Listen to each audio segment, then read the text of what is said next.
नमस्कार दोस्तों, आप देख रहे हैं गोस्ट संडे और इस चैनल पे आपको हमेशा की तरह वही एक हॉरर कहानियाँ, हॉरर घटनाएं, हॉरर पैलेस और हॉरर स्टोरीज़ जो आपकी भाषा में समझी जाए, मैं वो सब आपके लिए यहाँ लेके आता हूँ। तो अगर आप चैनल पे आ गए तो आपको पता चल ही गया होगा कि आपको यहाँ क्या मिलने वाला है।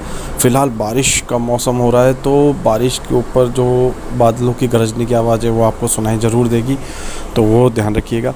अभी हम जो कहानी स्टार्ट कर रहे हैं दोस्तों, इतनी रोचक कहानी है, बहुत ही पुराने टाइम से मैं आपको आपके बचपन तक ले जा सकता हूँ, जहाँ तक मुझे लगता है आप ये सब कुछ आपने अपने बचपन में देखा होगा।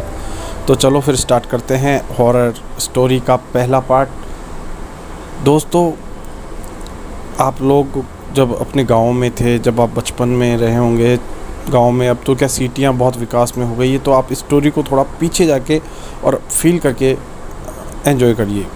तो दोस्तों स्टोरी स्टार्ट करते हैं। दोस्तों, बहुत टाइम पहले गाँवों में क्या होता था कि कोई भी बाहर दूसरे गांव से एक बंदा साइकिल या घोड़ा गाड़ी या ऊंट गाड़ी लेके आया करते थे और आपको मूंगफली, तिलपट्टे, ऐसी कई चीज़ें खाने के सामान होते थे जो वो लेके आया करते थे, क्योंकि उस टाइम पे दुकानों पे नहीं जाया जाता था, लोग आपके घर घर घूमते थे कि आपको ये चाहिए, आपको ये चाहिए। उसी प्रकार एक रामजी लाल नाम से बंदा जो रोज़ सुबह अपने घर से अपना सामान लेता, जिसमें मूंगफली, तिलपट्टे, गुड़, ये सब लेके वह अपनी घोड़ा गाड़ी को लेके रोज़ की तरह आया करता। हर गांव में से दूसरे गांव उसका जाने का प्रचलन था।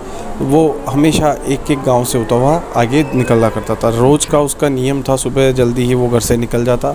और कभी कभी तो ऐसा भी होता था कि वो दूसरे बार घर पिछले 4-4 या 5-5 दिनों में जाया करता था, क्योंकि जब वो सामान लेके निकलता था तो वो उसका ख़त्म नहीं होता था, तब तक वो घर नहीं लौटता था।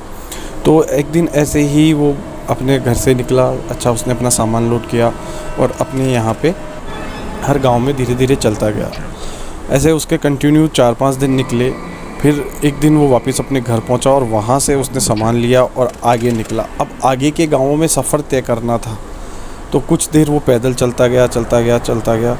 उसके बाद बहुत दूर एक गांव में अपना सामान जो भी उसने बेचना था वो बेच दिया, और अब वो बोला कि मुझे आगे गांव में जाना है, तो वो चलने लगा। दोपहर का टाइम, गर्मियों का सीज़न, और बहुत ही भयंकर जो गर्मी हमारी जून के मौसम में होती है, वैसी भयंकर गर्मी हो रही थी, और वो आगे बढ़ रहा था। तो उसने सोचा कि क्यों ना घोड़े को भी आराम दिया जाए और क्यों ना मैं भी थोड़ी देर आराम कर लेता हूँ। तो वो आसपास खेतों में उसने एक जगह देखी और वहाँ एक बड़ा सा पेड़ देखा, और वो उस पेड़ के नीचे जाके लेट गया। जो कि अब लेट तो गया वो दोस्तों, लेकिन उसकी कब आंख लगी उसे पता ही नहीं चला और वो सो गया। कुछ देर में भयंकर सी लू आई, बहुत तेज़ आंधी आया, तूफान जैसा उसके सामने हुआ। तो वो उठा और उसने देखा तो पेड़ की 2 शाखाएँ आपस में नीचे गिर रही थी, ऊपर नीचे हो रही थी। तो उसने देखा इतनी तेज़ आंधी कहाँ से आ रही है, और जैसे ही वो शाखाएं ऊपर नीचे होती तो वो चर चर करने का साउंड आ रहा था। उससे वो थोड़ा भयभीत हो गया, क्योंकि उसने सुना तो था कि भूत प्रेत होते हैं, पर वो उन चीज़ों में इतना डरता नहीं था। वो बहुत ही शक्तिशाली मैं समझता था अपने आप को, वो किसी से डरता नहीं था, क्योंकि उसका काम ही यही था कि उसे रोज़ जाना होता था। तो धीरे धीरे वो उसको देखता रहा। तो वो थोड़ा सा दूर जाके बैठा कि कहीं पेड़ मेरे ऊपर गिर गया तो, या शाखाएं। तो उसने देखा कि आपस में 2 शाखाएं आपस में ऊपर नीचे हो रही है और उनकी बहुत ज़ोर ज़ोर से आवाज़ें आ रही है। धीरे धीरे उसके एक चीज़ समझ में आई कि ये अपने आप नहीं हिल रही, इनको हिलाया जा रहा है। फिर उसको समझ में आया कि यहाँ पे तो प्रेत है। फिर वो लगे कि प्रेत मस्ती कर रहे हैं, इस वजह से शाखाएं ऊपर नीचे हो रही है। फिर वो उनको देखने लगा, क्योंकि उनको उससे आनंद मिलने लगा। और दोस्तों, वैसा करते करते उसको काफ़ी टाइम हो गया, और वहाँ पे बहुत सारे प्रेत उसने देखना स्टार्ट कर दिया। उसे लगा कि यहाँ पे और भी प्रेत आ गए, लेकिन जो शाखाएं हिल रही थी वो मस्ती नहीं चलती। 2 प्रेत आपस में लड़ रहे थे। जब आपस में जो 2 प्रेत लड़ रहे थे तो वो शाखाएं ऊपर नीचे ज़ोर ज़ोर से ऊपर नीचे हिला रहे थे, जैसे कि उनकी आवाज़ें अब आपस में वो एक दूसरे को पकड़ नहीं पा रहे।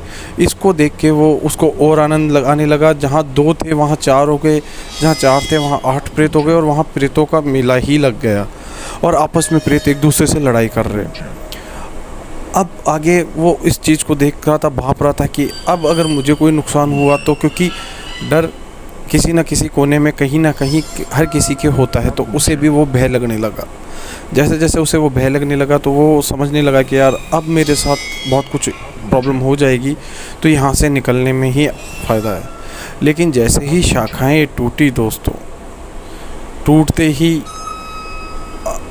अचानक से प्रकाश आया और उसकी आंखों के सामने कुछ भी दिखना बंद हो गया। और जब उसने देखा कि ये क्या था, तो वो वहाँ नज़दीक जाके देखा तो वहाँ से प्रेत सब जा चुके थे। उसे वहाँ पे दोस्तों सोने की मोहरें मिली और वो उन्हें उठा के सीधा अपने घर गया और अपनी सारी कहानी अपने घर वालों को बताया। और उसके बाद उसने कभी फेरी लगाने का काम नहीं किया, जिसे वो फेरी लगाना कहते हैं।